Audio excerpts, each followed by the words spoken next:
where there's a will, there's a way. I know I've said it before on here, but I firmly believe if you believe there's a way to make a machine work or to do anything in life, if you believe it's possible, you'll figure it out. Sometimes it takes hours, sometimes it takes years. I mean, sometimes I've run equipment and I just assumed that the equipment ran that way, and then years later I found out, oh, I can make an adjustment here. So that was just to show you. I put my knife at the end of the sheet and it created kind of a pillow that lifted the sheet, and the pencil at the front lifted up, and then it ran fine. If you think it's impossible, you're correct. It'll never work. But if you believe there's a way, just keep pushing. When that voice inside you says, this is impossible, tell that voice to go pound sand. Anyways, welcome back. If you're new here, I'm Dan. This is Just a Printer. Today I'm going to talk about what I do in this print shop to kind of wrap up the year. One thing I look forward to doing every year at the end of the year is going around and collecting all the click counts on all the machines I own. And that's all the monochrome and color clicks on the color machines and the clicks on the 1200, which is black and white machine. And the thing is I do this every month, but annually that information can become valuable to see what areas of your business are growing and what are not growing. And so I can tell over the past, let's see, 8 or 10 years of data I have, that I print less and less black and white and more color. Hence, you can see I'm adding color machines and I'm not adding black and white machines.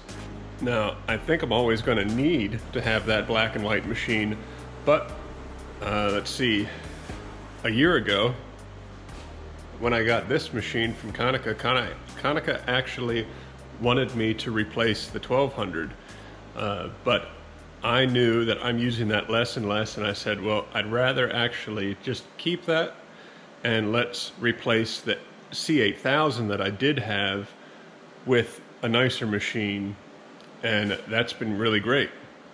So if this is the first year that you're collecting information, it's really not going to be that useful to you, but after 1 year, 3 years, 5 years, 10 years, that begins to show where you can invest in your business and maybe things that you should eliminate. And I'm going to do that for all my machines. I'll do it with the laminator. This has a counter for the cutter, but another way I can figure this out is by simply just looking at the amount of film that I have purchased over the past year, and then I'll see how many feet of film that I had.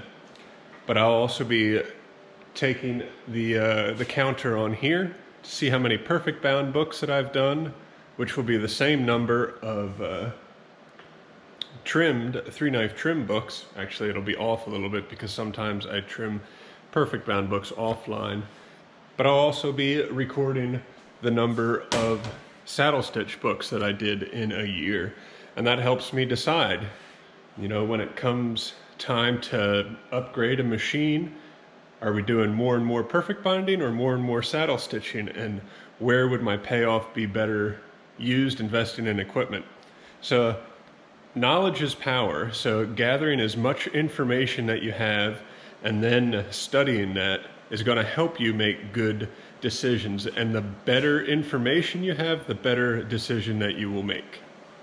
Another thing you can do at the end of the year is go around and do maintenance items on things that you may have been neglecting over the rest of the year. You know, sharpen, calibrate, lubricate, clean.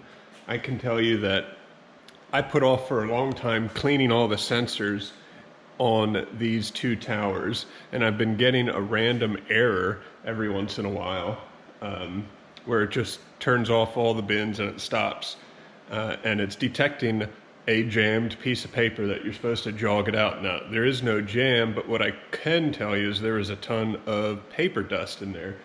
So I hooked up the air hose and blew it all out. I haven't gotten the error since, and that means more uptime for 2021. Okay, I'm going to use this time to do something that's been bothering me ever since I got this machine. And that is when I send a print job from the RIP, I need to select the paper and the tray that it's in order for it to run. Otherwise, it'll just sit here and wait, and then I have to force the paper. It wastes time. So it's really easy.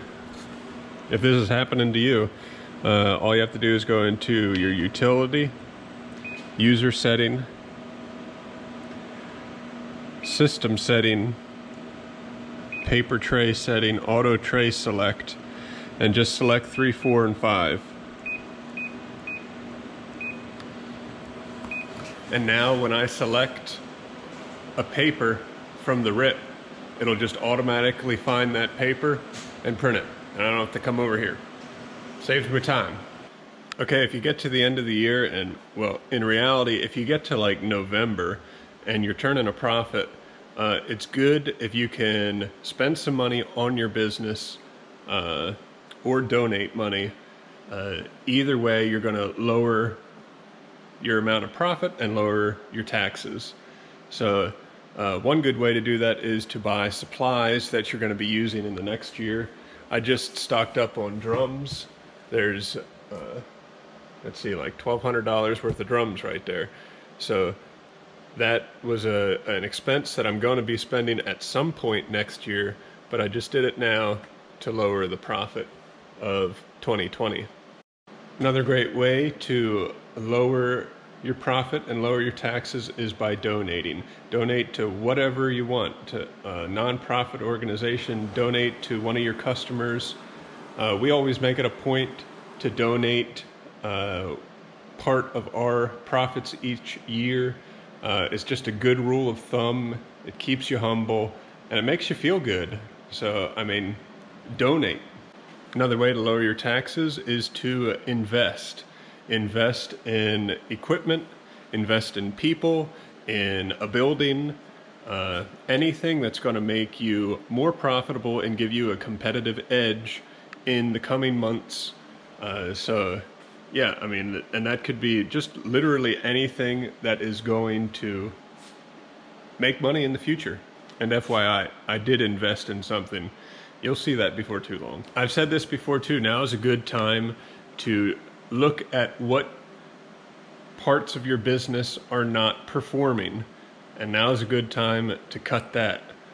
What you can do is sell equipment or supplies, liquidate stuff that you're not using. It's always good to clean house and do that. If you have paper that's been sitting around for a long time, find a use for it, sell it, give it away. Same with equipment. It's good to kind of clean house. Another thing that you might be interested in doing is hiring a tax professional. Somebody that knows taxes better than you. We decided to do that a few years ago. We've always done taxes ourselves, but the reality is there's people out there that know it better than you and that can save you money. It's worth the investment. You might spend a few $1,000s for their services, but they will likely save you several $1,000s. So think about outsourcing taxes. For me, I like to stock up on boxes towards the end of the year. I typically stock up on paper too. However, I'm almost burned all through that already. So that is basically what I do at the end of the year to try and wrap up and better myself for the coming year. And, you know, I am going to be talking in the near future about the IQ. I want to run that for like a good solid month or maybe even 2 months before I come to you guys with a review, just because I want to become really comfortable with it and actually teach you something instead of just talking about it. But hey, if I miss something as far as what to do to better yourself as an individual or a business, please put it in the comments below and share with the rest of us so we can all learn together and you know, make it a better place, a better world. I'm thinking that 2021 should be better than 2020, but you know, don't wait for somebody else to improve it. You take the first initiative and I promise you it'll be a good one. Thanks for watching. Catch you later.